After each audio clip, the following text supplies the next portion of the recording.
कैसे होता है in case of spherical surface.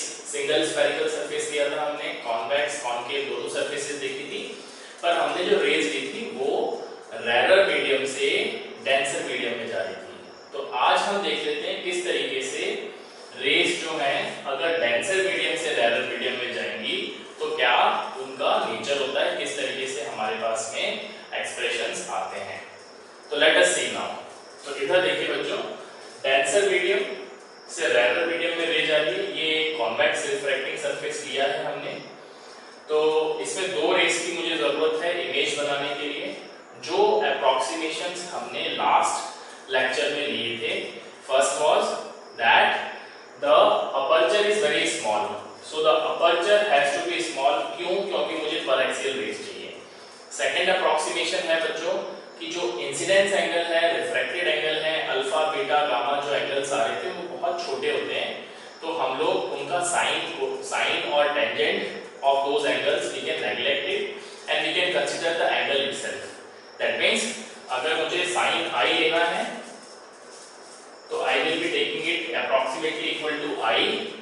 If I have to take tan I, that also I will be approximately taking as I. This is because I is very small, है ना, it is very small. Similarly R is also very small. तो उस case में भी sin R will be equal to R. ये हमारा second approximation था। इसी तरीके से अल्फा बीटा गामा जो कि एंगल होते हैं इंसिडेंट रे जो प्रिंसिपल एक्सिस से बनाती है, दैट एंगल इज अल्फा। फिर image that makes with the principal angle that is principal axis that is beta, और जो नॉर्मल बनाती है that is gamma। ये भी एंगल्स बहुत छोटे होंगे क्योंकि ऑलरेडी I और R भी बहुत छोटे एंगल्स हैं। दूसरी बात, थर्ड हमारा जो अप्रोक्सीमेशन था वो ये है कि जो रेज हैं वो पर एक्सियल रेज हैं, ये आपको याद रखना है। अब आप ये देखें कि जब एक रे डेंसर मीडियम से रेरर में जा रही है तो वो it will bend away from the normal, है ना, वो नॉर्मल से दूर जाती है। तो when it is bending up, this is the normal will pass through centre of curvature. तो हमें जो इमेज फॉर्मेशन के लिए दो रेज चाहिए। पहली रेज तो ये है जो कि it is bending away from the normal, it is meeting at point I on the principal axis. Secondly, ये जो सेंटर ऑफ कर्वेचर से जो रे पास होगी वो स्ट्रेट निकल जाती है, because we have seen the rules of image formation earlier for refraction. Okay, तो ये दोनों रेज यहाँ इंटरसेक्ट करेगी तो इमेज यहाँ फॉर्म होगी। अब हमने जैसा बताया है, alpha is the angle that incident ray makes with the principal axis. Similarly beta is the angle that refracted ray makes with the principal axis and gamma is the angle that normal makes with the principal axis. Also let us suppose that denser का जो refractive index है n2 है और rarer का n1 है। Now what will be n2 upon n1? n2 upon n1। तो यहाँ आप लोगों को बच्चों ये याद रखना है, वो sin I upon sin R नहीं होगा। क्यों? क्योंकि रेज मेरी ओरिजिनेट कर रही है फ्रॉम डेंसर मीडियम, तो अब उसका हमें उल्टा लेना पड़ेगा। दैट इज ये sin I upon sin R कब लिया था हमने? जब रेरर से स्टार्ट हो रही थी और डेंसर में जा रही थी। अब डेंसर से स्टार्ट हो रही है, रेरर में जा रही है, तो हमें sin I upon sin R का उल्टा लेना पड़ेगा।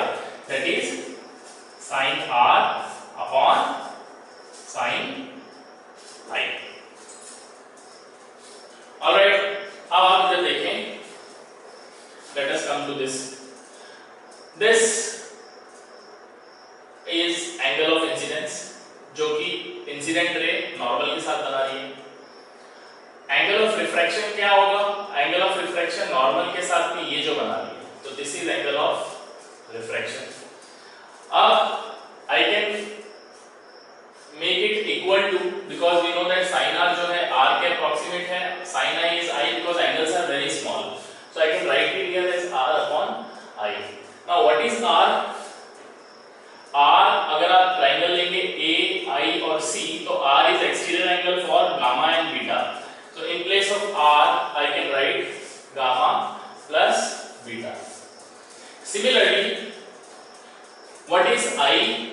so I is the interior angle along with alpha, तो आप ये देखो gamma is exterior angle for I and alpha in triangle AOC, so is equal to I plus alpha. So I will be equal to gamma minus alpha. So in place of I will be writing gamma minus alpha. All right. Now what are alpha, beta and gamma? So alpha की बात करूं मैं. So alpha, first let us say what is tan alpha. So tan alpha के लिए मैंने जो diagram लिया है that is AMO. तो AM upon MO. AM upon MO. But we know that angles are very small and this AM is approaching P. That means M is approaching P. At that time we can write this AM as AB and instead of MO I can write PO. And in place of tan alpha, since they are very small, I will be writing it as alpha. So that means alpha is equal to AP upon PO. Now PO, इस तरफ distance है, left hand side में P is taken as origin. So it means PO is the distance of the object from the pole. This is the image. So OP or PO is actually we are taking on left side. हम left side में ले रहे हैं, तो ये कितना हो जाएगा minus U. Similarly PI अगर आप देखेंगे तो वो image की distance है, so it will be equal to plus V.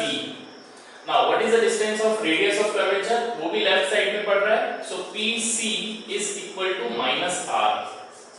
Alright. ये अल्फा है बच्चों. अब मैं बीटा की बात करूं तो मैं वापस tan बीटा ले लूं. सबसे पहले tan बीटा किसके इक्वल है? तो tan बीटा के लिए आप ट्रायंगल कौन सा लेंगे? AMI. So tan beta is equal to AM upon MI. AM upon MI. आपको पता है M अप्रोच कर रहा है P को, तो we can write it as AP upon PI.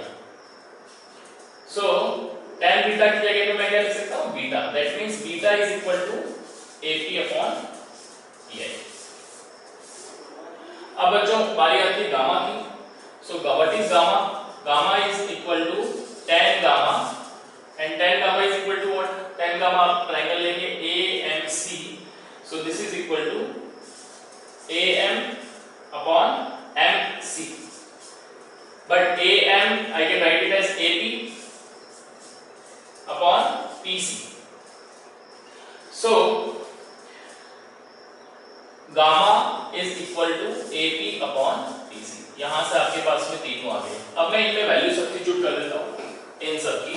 तो मेरे पास आता है गामा की जगह पे मुझे रखना है AP upon PC. AP upon PC. Similarly plus beta. Beta is my AP upon PI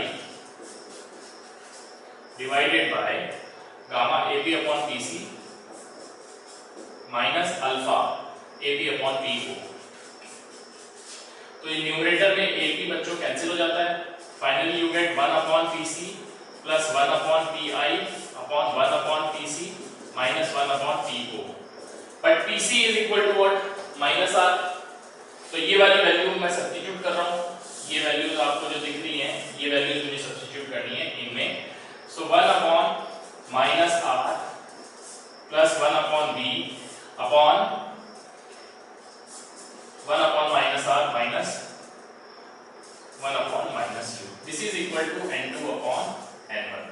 इनको मैं क्रॉस मल्टीप्लाई करूं तो मेरे पास में आता है N2 into 1 upon minus R minus 1 upon minus U. This is equal to N1 into 1 upon minus R plus 1 upon B. So R वाली terms को मैं एक तरफ रख रहा हूं, तो मैं क्या करता हूं, मैं ये वाली टर्म को इस तरफ लेके आ रहा हूं. So this will become plus N1 upon R minus N2 upon R. और ये जो टर्म है उसको मैं उस तरफ लेके जा रहा हूं. So मेरे पास में है ये इस तरफ आके प्लस होगी N2 upon minus U plus N1 upon V. Alright, बच्चों हमको एक्सप्रेशन मिल चुका है. Expression is N1 upon minus V plus N2 upon U equals to N2 minus N1 upon R. जब आप इस एक्सप्रेशन को ध्यान से देखते हैं तो आप याद करें जब हमने रैरल टू टेंसर किया था, जो लास्ट लेक्चर में हमने उस एक्सप्रेशन में और इस एक्सप्रेशन में खाली u और v आपस में रिप्लेस हो गए। तो last time rarer to denser में हमने देखा था ये एक्सप्रेशन था n1 upon minus u plus n2 upon v equals to n2 minus n1 upon r। तो इन दोनों में जो डिफरेंस है दैट इज u और v का डिफरेंस है, बाकी आपको कुछ नहीं करना है। तो लास्ट वाला एक्सप्रेशन क्या था, n1 अपॉन माइनस u, उसकी जगह पे माइनस v आ जाएगा, plus n2 upon v, v की जगह पे u। तो u और v इनको आपस में चेंज कर दीजिए लास्ट एक्सप्रेशन जो हमने लिया था उसमें, और आपके पास में ये एक्सप्रेशन आ जाता है। तो इस तरीके से इस एक्सप्रेशन को आप याद रख सकते हैं। अब हम लोग दूसरा केस देख लेते हैं, that is the case for refraction from denser to rarer in the case of concave. This is convex, so now we will be seeing the concave spherical surface. हम देख लेते हैं the case for a concave refracting surface, spherical refracting surface, and the case we are discussing is denser to rarer. तो अब हम denser से rarer समझते हैं। तो बच्चों object is placed inside the denser medium and the rays are going like this, it will bend away from the normal से दूर जाएगी। so ये ray instead of going like this it is bending away from the normal, so this is the normal, A to C is the normal, तो इससे दूर जा रही है, तो ये आपकी रिफ्रैक्टेड रे। अब ये इस प्रिंसिपल एक्सिस को कभी नहीं मिलेगी क्योंकि ये आगे इस तरीके से जा रही है। तो अगर मुझे इस रे को प्रिंसिपल एक्सिस से मिलाना है तो मुझे इसको पीछे के साइड में प्रोड्यूस करना होगा। तो ये पीछे के साइड में जाके आई पे जाके इस रे जो कि प्रिंसिपल एक्सिस के साथ जा रही है इससे आई पे मिलती है। तो इस ऑब्जेक्ट की इमेज हमें यहाँ मिलेगी, और वो कब मिल रही है, जब हमने रे को पीछे के साइड में प्रोड्यूस किया। इसीलिए जो इमेज है it is virtual image. Alright, okay. Alpha is the angle by the incident ray and principal axis, beta is the angle by refracted ray and principal axis, gamma is the angle by normal with the principal axis. AM is perpendicular on the principal axis such that M is tending to P. M जो है P के बहुत पास में है। तो ऐसे case में tan alpha क्या होगा, AM upon OM। तो AM upon OM, M is tending to P, तो इसको मैं लिख सकता हूँ AP upon OP। Also tan alpha is equal to alpha because alpha, beta, gamma, I, R they are all small angles। ये सब क्या है, बहुत छोटे हैं, इसीलिए I can write tan alpha is alpha, tan beta is beta, tan gamma is gamma। इनको इस ज्योमेट्री से हमने फाइंड किया। Beta is equal to AM upon IM, instead of M again I am writing AP upon IP। Similarly gamma is here, so gamma is equal to tan gamma is equal to AM upon MC, that will be equal to AP upon PC because M is tending to P। Alright, also ये है R। अब R is the exterior angle for triangle AIC, so R will be equal to beta plus gamma। Similarly I is the exterior angle for AOC, so I is equal to alpha plus gamma। Alright, now what will be equal to N2 upon N1? N2 upon N1 का मतलब है denser to rarer, so the ray is actually not starting from rarer to denser, it is starting from denser and ending into rarer side, so that means sin I upon sin R का उल्टा लेना होगा। that is why N2 upon N1 is equal to sin R upon sin I। R and I are very small, so we can write sin R की जगह पे R और sin I की जगह पे I। alright, now R और I की value यहाँ सब्स्टिट्यूटेड है, तो हम लोग इसकी वैल्यू इसमें पुट कर लेते हैं। So this is equal to beta plus gamma upon alpha plus gamma। What is the value of beta? The value of beta is AP upon IP। So putting the values, AP upon IP, gamma AP upon PC divided by alpha AP upon OP plus gamma AP upon PC. This AP will be cancelled. We will get 1 upon IP plus 1 upon PC upon 1 upon OP plus 1 upon PC. Now I2P is the distance of image. So IP is equal to minus V. OP will be equal to minus U, object की distance, and PC is equal to R. So this is written here.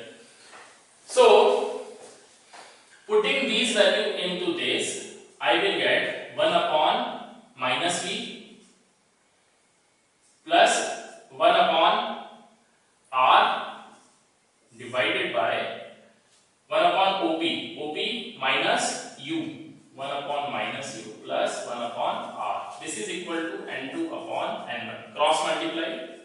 So I will get N2 upon minus U, N2 upon R, N1 upon minus V plus N1 upon R. So taking this on this side, so I will get N2 upon R minus N1 upon R equals to this on this side, N1 upon minus V plus N2 upon U. Alright, तो ये expression मेरे को मिल जाता है. इसको simplify कर दूं मैं. सो इसको मैं इस तरफ लिख रहा हूं, N1 upon V minus V, N2 upon U equals to N2 minus N1 upon R. तो ये एक्सप्रेशन हमको मिल जाता है. So from this expression we will come to know that this is the same expression what we had obtained for the convex spherical surface. So the same result we have also obtained here. So for the denser to rarer हमको जो expression मिलता है दोनों spherical surface में same expression हमको मिलता है. इसी तरीके से rarer to denser में भी हमको सेम एक्सप्रेशन मिला था, but there is only one difference for rarer to denser, that is change the V by U.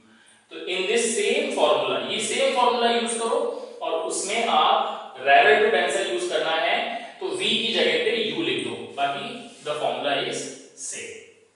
So thank you very much. In our next class we will be solving the lens maker formula. So thank you very much and have a good day.